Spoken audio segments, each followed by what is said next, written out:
Hi. Hi.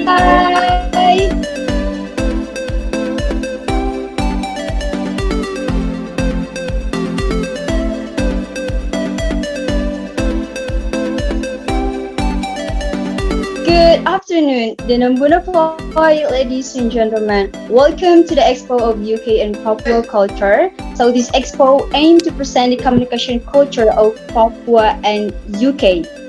Well, this is we're going to present by Group 7 of agriculture class. So let me introduce first the speaker of Group 7. They are Iman, Rizfasha, Mesa, Hasina, Marvin, and Meiti.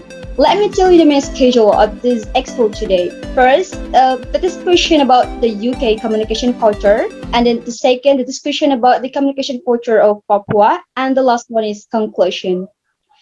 Then, let me introduce more introduction about UK and Papua.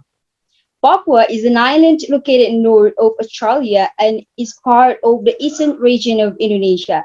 Most of the land of Papua is the second largest island in the world of Greenland. The United Kingdom of Great Britain and Northern Ireland, commonly known as the United Kingdom or Britain. And the language of United States is English using the British accent. For the information about the uniform that used by all speakers, the uniform used is the uniform of Papua. There are crown that represents as a symbol of residency diversity. The one that I, Meiti, and Crispatio use are a crown that used by people lives most in the coast area. And the one that used by Hasin and Marvin are used by people who live in the mountains. So ladies and gentlemen, we are going to move at the main schedule today, the discussion about the UK communication culture. And the speaker of this discussion are Iman, Crispatio, and Miti. So all speaker time is yours. Okay, hi everyone. My name is Kraskasha Kuratlena, and now I am explaining about British culture communication in verbal context. The first one is indirect communication. The British are relatively indirect communicators. They strongly avoid creating conflict and take all necessary measures to remain polite throughout discussion. This involves making indirect statements that visually communicate their message without rocking the boat. As a result, people often have to read between the lines since what is said is most likely an understatement of what it actually means. No bet means something isn't quite good. The second one is self-deprecation. The British are quite self-deprecating in conversation in an effort to come across as humble, honest, and relaxed about themselves. Feel free to join in with the jokes by criticizing yourself in a similar manner. However, agreeing with self-deprecating comments or jokes too enthusiastically can become insulting to the person making them. The third one is humor. Humor is used a lot throughout British communication, so expect some light-hearted joking to be involved in mass conversation. Jokes about situational circumstances are often used to lighten moods and approach difficult topics and an indirect way. They being saying British sarcasm and understatement can be very subtle and nuanced, sometimes making it difficult for outsiders to detect whether they are kidding or not. In this case, remember these communication habits and know that are most likely joking. And the last is listening. Avoid interpreting a person speaking. The British are polite listeners, rarely interpreting others unless they need clarification about something. And that's all for me. The next speaker, please.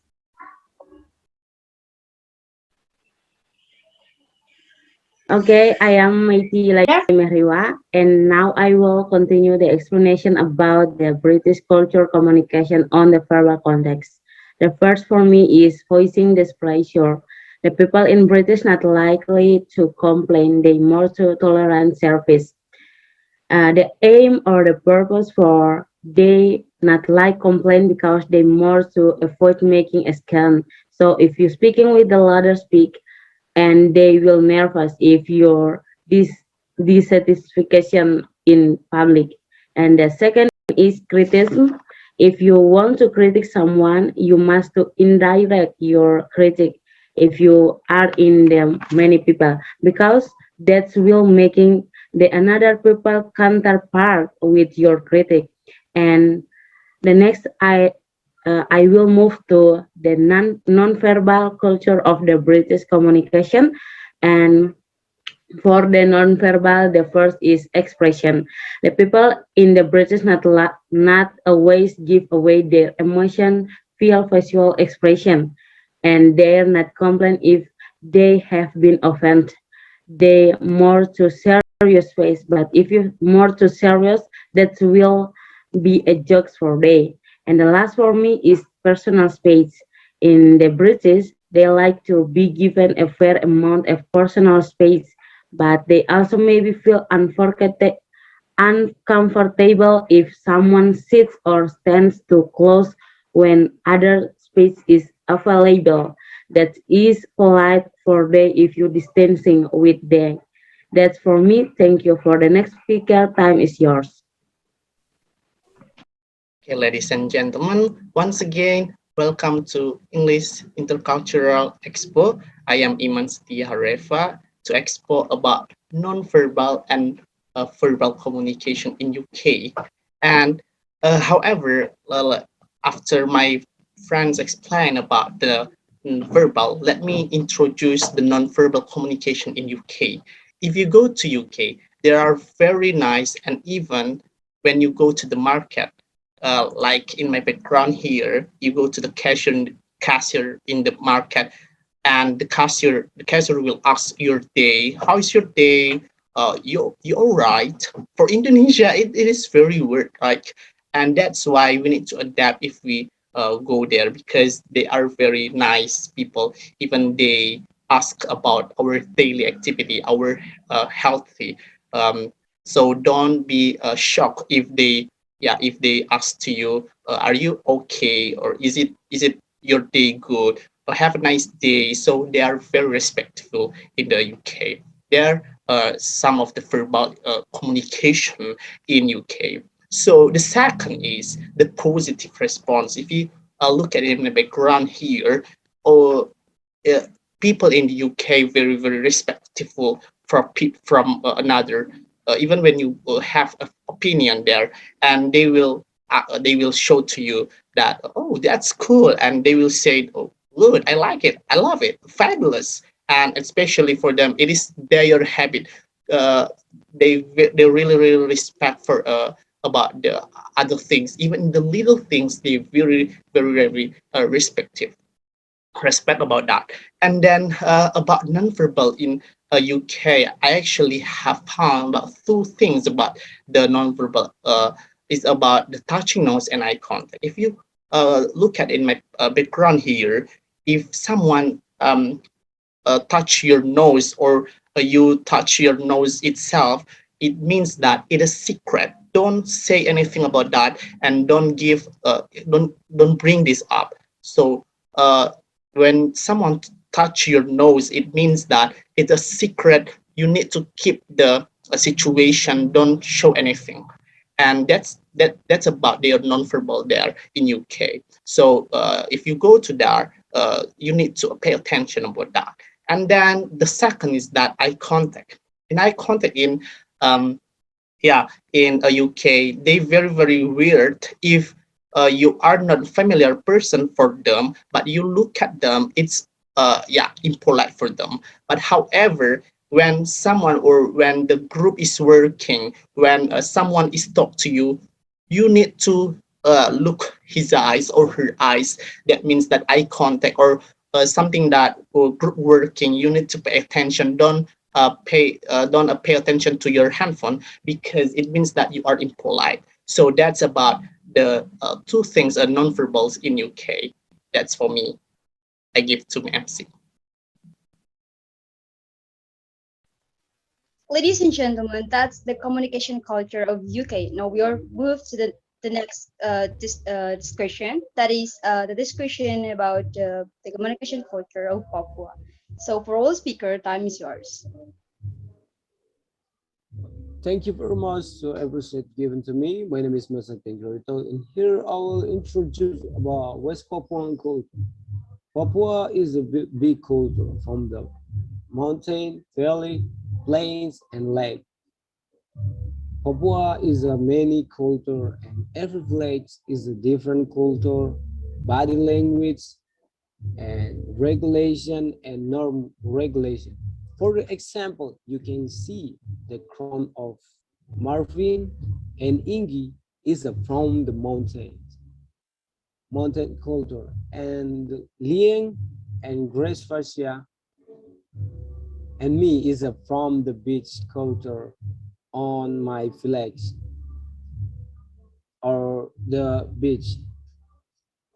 On my village, if you do some mistakes, the tribal chief will give the sanction of you if you not pay or give the some victim animals some animals to give the people of the village, or sometimes they call you have to feed the people in the village. If not, you will be expelled from the village. That's all for me. Thank you very much. For daily communication in Papua, they use a distinctive action or language such as sa, ko, kam, katong. Which one? Sa is me, sa adalah saya, ko is you, ko adalah kamu, kam is you, kam adalah kamu, katong is we, katong adalah kita. For example, like in a question when they ask, number one, ko mau kemana? What are you going? Kamu sudah makan kah? Have you eaten? Katong semua ini bersaudara toh. We are all brothers, right? That the daily action or the language and communication they use in their daily life. Next.